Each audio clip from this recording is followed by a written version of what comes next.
We're gonna make some jerky. Jerky coming at ya.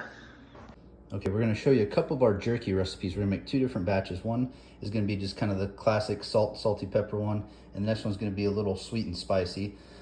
So in this first one, we're gonna do pepper, salt, garlic salt, some soy sauce, and kind of mix all that together. And in the second one, we're gonna do similar stuff. We're gonna do the pepper, the salt, garlic salt, soy sauce, but to make it a little sweet and spicy, we're gonna add a little of these chili garlic sauce flakes here, and then some brown sugar. So we're gonna put that one, and mix those up, put it on the dehydrator, and see how they turn out. Okay, we got the jerky down on the dehydrator here, made about 4 little racks of it. Gonna put that in the dehydrator full blast for about 5 or 6 hours and kind of see how they're doing after that.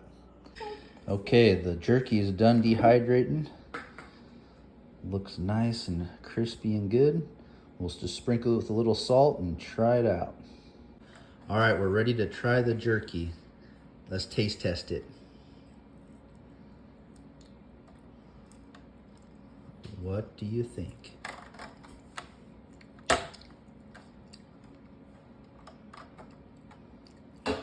What you think, Harper? Good. Oh, Good. we got a good and a really good. All right, we got good to go.